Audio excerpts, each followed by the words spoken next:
काही वर्षांपूर्वी कळव्याची अवस्था फारच दयनीय होती।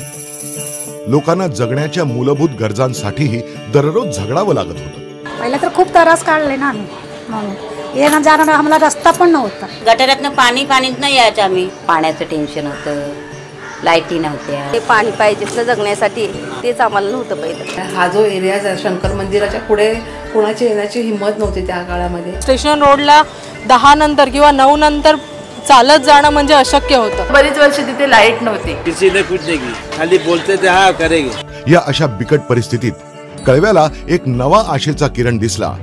तो इथले स्थानिक भूमिपुत्र प्रमिलाताई आणि मुकुंद केणी या दाम्पत्याच्या रूपाने।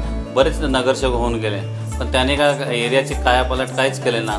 आणि लोकांचं असं म्हणणं होतं का इथे काय नगरसेवक निवडून येतात पण काहीच कामं करत नाही, आणि ते माझ्या डोक्यात असं फीट बसलेलं होतं। रस्ते, वीज, पाणी या मूलभूत गरजांच्या पूर्ततेसाठी त्यांनी आंदोलन केली। हाडाचा कार्यकर्ता म्हणून मुकुंद केणी हा नावारूपास आलेला आहे। एकमेकाच्या कोऑपरेशनमुळे समाजाचं कार्य अगदी मनापासून करतात। समाजकारणाने त्यांच्या अंगी भिनलेलेच आहे। लोकांच्या व्यथा आणि त्यांच्या समस्या पाहून या दाम्पत्यानं राजकारणात प्रवेश करण्याचा निर्णय घेतला। आणि खरोखर आम्ही ज्यावेळेस प्रचाराला निघालो त्यावेळेस मला एका महिलेने असं प्रश्न टाकला, तुम्ही निवडून आल्यानंतर काय कराल? हा प्रश्न मला अगोदर विचारला आणि मी खरंच त्यावेळेस तिला एकच सांगितलं, मी आता बोलत नाही, करून दाखवेन। लोकांच्या समस्या सुटतील म्हणून ते राजकारणात मला पडावं असं वाटलं। इकडच्या आपण निवडून यायचं तर काहीतरी करून दाखवायचं, ह्या ध्येयाने आम्ही पुढे आलो। लोकांचा त्यांच्यावर पूर्ण विश्वास होता, म्हणूनच तर दोन्ही वेळा ते भरघोस मतांनी विजयी झाले। आणि इथून सुरू झालं कळव्याच्या विकासाचं नव पर्व। आपल्या कळव्याचे वैभव हाच निरंतर ध्यास।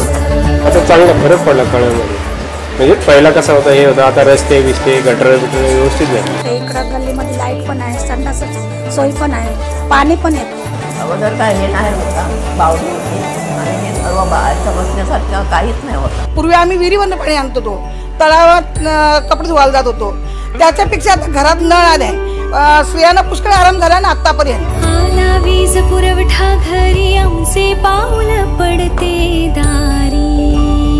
प्रमिलाताई स्वतः एक गृहिणी असल्यामुळे सगळ्यात पहिली समस्या त्यांनी सोडवली ती म्हणजे पाण्याची।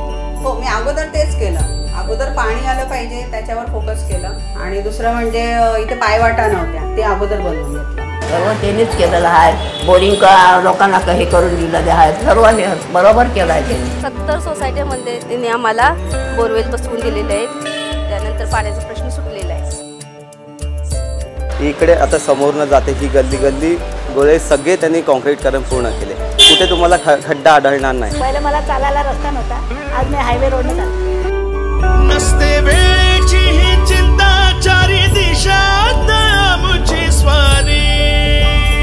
आपलं घर स्वच्छ असावं तसाच आपला परिसरही स्वच्छ असावा, म्हणून त्यांनी वेळोवेळी त्याकडे लक्ष दिलं। मी एका शेतकऱ्याचीच मुलगी आहे, त्याच्यामुळे कसं घर सांभाळायचं तसंच मी वॉर्डातलं पण सांभाळत गेले।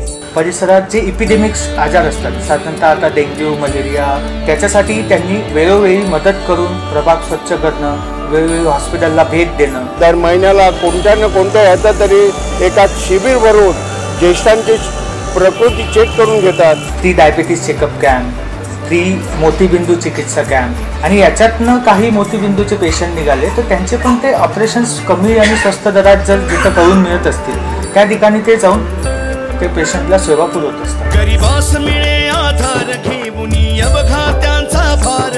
आपल्या नगराचं आरोग्य सुदृढ राहावं यासाठी त्यांचा खटाटोप नेहमीच सुरू असतो। घरातले पण लोक आमच्याकडे लक्ष नसलं तरी आम्हाला हा नगरसेवक हे करून देतात। काही समस्या पैशाची असेल, काही हॉस्पिटलच्या बिलाची असेल, किंवा हॉस्पिटलमध्ये सरकारी ॲडमिट होण्याची असेल, तर ह्यांनी फोन मारून आम्हाला ती सुविधा निर्माण करून दिलेली आहे। मदतीचा हात कधीही कोणी पुकारला तर त्याला ते कधीही नाही म्हणत नाही। आम्ही सगळ्यांना सांगतो, बॉम्बेला सगळ्यांना सांगतो, आमचा नगरसेवक असा आहे, आप रात्री कधी या की माझा टाइम नाही, सकाळी 5 वाजता बोलले तरी पण ते उठून यायला तयार असतात। बाकीचे नगरसेवक उद्या ये परवा ये, तसं नाही।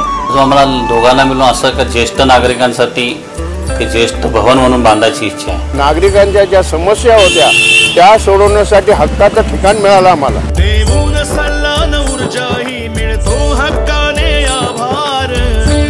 केणी स्वतः एक प्रस्थापित विकासक असल्यामुळे आपला विभाग सौंदर्यानं नटावा अशी त्यांची मनापासून इच्छा होती. मला या कन्स्ट्रक्शन लाईनला ज्ञान होतं म्हणून बरं एरिया काहीतरी आपण ब्युटिफुल करावा आणि कुठे कुठे जशी जशी जागा भेटेल तसं तसं मी ते एक एक प्रस्ताव त्याच्यात करत गेलो. पूर्वीचा कळवा आणि आताचा कळवा जमीन आसमान फरक आहे. सर्व नगरसेवकांना सारखाच निधी मिळत असताना त्यांनी एवढं महान काम कसं केलं हे त्यांच्याकडून इतर नगरसेवकांनी शिकायला हवं. गणपती घाट विसर्जनाच्या इथे एकदम चिखल असायचं, एकदम दुर्गंधी असायची. त्यासाठी सुंदर असा घाट बांधून घेतलेला आहे आणि ह्या घाटाचा उपयोग सगळे लोक घेतात.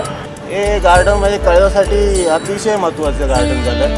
लोकांच्या आरोग्याच्या दृष्टिकोनातून जे वयस्कर व्यक्ती आहेत त्यांच्यासाठी सुद्धा त्यांनी विचार करून ती ओपन जिम केली आहे. म्हणजे त्याबद्दल पण मी त्यांचं खूप आभार मानतोय की त्यांनी आमचा कळवा हा जो भाग आहे तो त्यांनी एकदम म्हणजे सुदृढ बनवायचा ठरवलेला आहे. नक्षत्रासारखं एवढं गार्डन तयार होण्यापाठीमागं एक इच्छाशक्ती सुद्धा असावी लागते आणि ती इच्छाशक्ती ह्या 2 नगरसेवकांमध्ये आहे.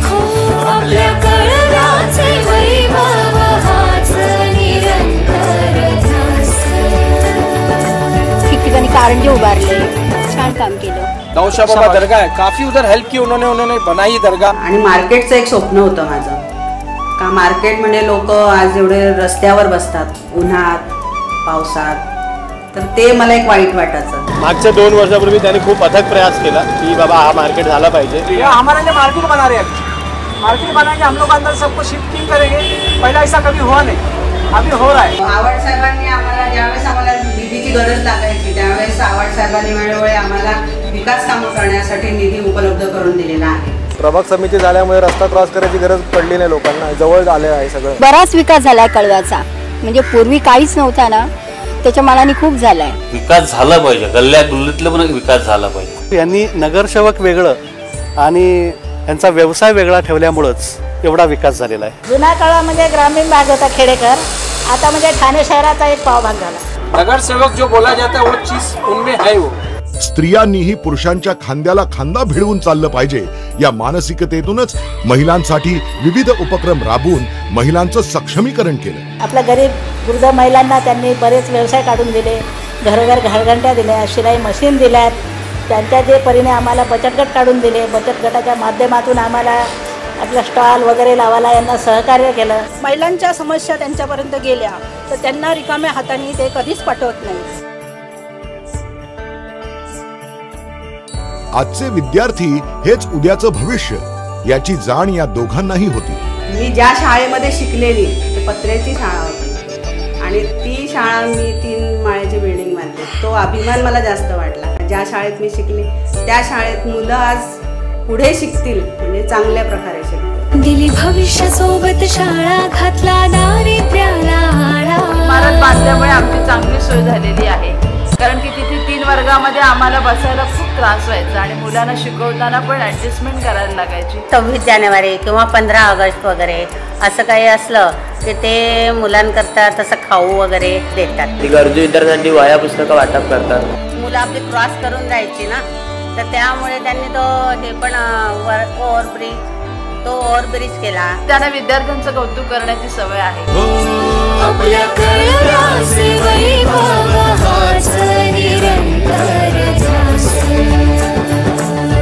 सगळे लोक एकत्र यावेत, आनंदानं नांदावेत या विचारातूनच त्यांनी गावदेवी कार्निवलची संकल्पना प्रत्यक्षात उतरवली. कार्निवलमध्ये कळव्याचं नाव झालेलं आहे. पहिला कळव्यात असे कार्यक्रम व्हायचे ना, आता कसे खारेगाव पकडा, विटावा पकडा, इकडची लोक कार्निवल म्हणून कळव्यात कार्निवल आहे म्हणून फेमस आहे, त्याच्यामुळे तेही बघायला येतात.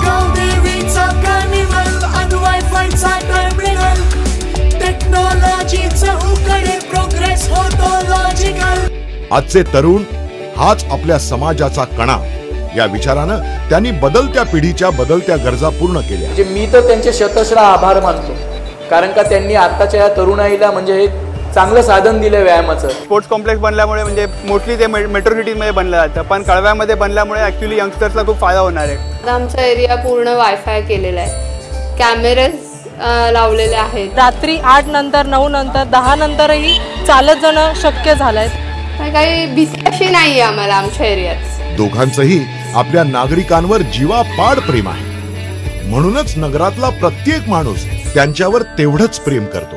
आई वडील असल्यासारखे आमच्याशी गप्पा मारतात. आम्हाला तुम्हाला काय अडचणी आहेत या नेहमी आमच्याशी डिस्कस करतात. एक आपली मोठी बहीण असं आपण हक्काने तिथे गेलो तर हक्काने ताई उभ्या राहतात. तर समाजसेवा करणारी जी व्यक्ती जी असेल त्या दोघांसाठी असं नगरसेवकाचा पहिली गोष्ट त्यांना अर्थ माहिती. देवासारखेच आम्ही त्याला देव मानतो. जात पात में उनके पास ऐसा कुछ भी नहीं है. कोई भी चला जाओ सबको एक नजर से देखा जाता है वहाँ पर. आणि अजूनही त्यांना जर पदं चांगली मिळाली ना तर आणखीन ते विकास करतील. आता नगरसेवक होणे नाही, आता आमदार होणे दे परमिलाताई आणि केनी साहेब. तर कळवेकर हो, नगरसेवक म्हणून त्यांचं कार्य तुमच्यापर्यंत पोहोचलं असेलच तर आता जबाबदारी आपली आहे. नक्कीच निवडून येणार. माझं मत तर त्यांनाच आहे. जे बोलले ते त्यांनी करून दाखवलं. मी माझं पहिलं मत प्रमिला केनी आणि मुकुंद केनींनाच देणार. तुम्ही पण त्याला मत द्या. ताई आणि शेटच योग्य आहे या गोष्टीसाठी. ते कुठे नाही उभे राहिले तरी निवडून येणारे लोक आहेत. व्यक्ती बघून आम्ही मत देतो. या व्यक्तीने आमच्या वॉर्डासाठी भरपूर काम केलेलं आहे. असेच नगरसेवक सगळीकडे लाभले तर मग सगळी सुधारणा होईल. ते निवडून येणार ना, ते निवडून येणार. विकास घडतोय, आपला कळवा बदलतोय. चला या विकास यात्रेत आपणही सामील होऊया. प्रमिला ताई आणि मुकुंद केणी यांना प्रचंड बहुमतांनी विजयी करा. विकासाची निशाणी घड्याळ.